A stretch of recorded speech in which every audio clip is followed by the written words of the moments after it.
To have a great mind, you need to be dysfunctional.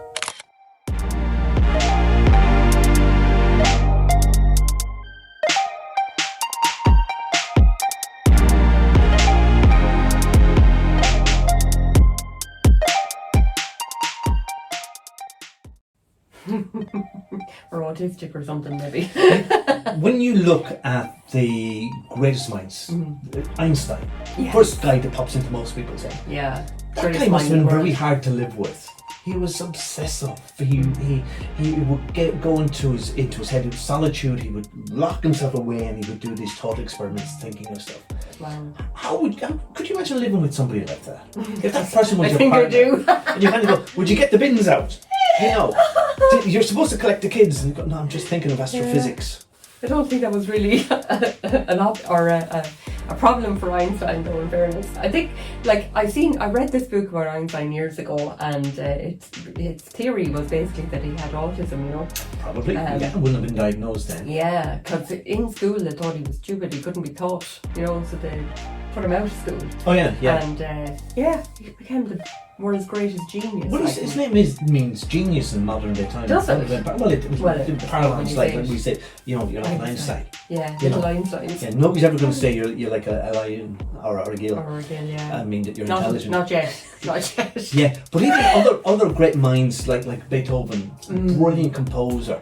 He was reckoning out he was bipolar. Again, he wouldn't have been diagnosed at the time. There was no such thing as bipolar. But again, obsessive, just getting into things, and all else suffered. Yeah. In his life. Yeah. Because you just become obsessive. Even when he was gone deaf at the end of his life, he was still composing. Yeah. And again, you know, could you imagine living with somebody like that? I contend to be a genius. It's not normal to be a genius. You have to be abnormal or dysfunctional. It's exceptional, though, I would say. Well, exceptional. I think when you call it abnormal, then it kind of makes it sound like it's a negative connotation or something to it. I know. I never, as I said in a previous video, I never aspired to be normal. Go, Paul. That was written in your bathroom or something. Yes. The normal people scare me. Normal people scare me. even somebody like Van Gogh. No. He didn't start painting until he was relatively young. I think he was late teens or early 20s when he started painting. He wasn't actually gifted. He had to learn how to paint. Yeah. But I think that's the misconception. I think people think that, you're gifted at something doesn't mean you don't have to learn how to do it. That's ridiculous. Yeah. I think, you do have to learn how to do things, and then you develop your own style. That's the thing, isn't it? This person, Thomas Edison, would have said that it was 99% perspiration, 1% inspiration. Yeah. So you had to really work it. Again, he was somebody who was obsessive, and he probably had a little bit of ADHD, even though he was obsessive. Yeah. Because he liked to go from one thing to the next. Yeah.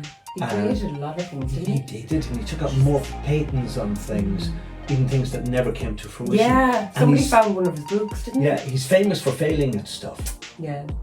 And that, you know, the philosophy then, you just need to fail until you find the thing that works for you. All the biggest trust magnets in the world on personal development, that's what they teach. They say he failed 1,000 times and then he succeeded, the last time. And it's a lot about that. I think you have to be unreasonable as well. Yeah.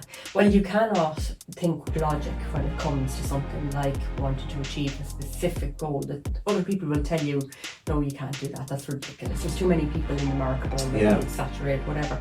Bullshit. If you really want something and you keep going after it, you will get it. Yeah, and then you inspire other people. Like Roger Bannister was the first guy to run a sub 4 minute mile.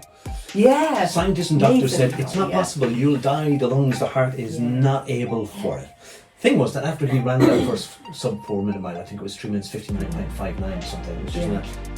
Within the next couple of weeks and months, 2-3 other people broke the 4 minute barrier. Suddenly it wasn't a barrier anymore. Belief. It was belief. Yeah. But come back to my point of being unreasonable, and you would often accuse me of being unreasonable. Great minds like Steve Jobs. Yeah. He was very unreasonable. He was very difficult to work with. This is what I want, make it. Yeah. This is what I Henry Ford is like that as well. He yeah. wanted the 6-cylinder engine. People were saying it can't be done. And he kept asking for a whole year to make it work. Yeah. But then he gets all the credit. Yeah. When it's like the mechanics and the engineers that he would work with. They don't remember that they actually, They did. Well, they never would have done it, only he pushed them to do it. Who on his team actually made it work eventually. Yeah. And I'm just wondering, does the opposite imply that if you are dysfunctional and abnormal, are you brilliant? We are the happy guys. Paul wants to be brilliant. That's all that's going on here in my now. own way. Comment down below if you think Paul is like just wants a bit of owl. Even though it does, it's fair. We will talk to you soon.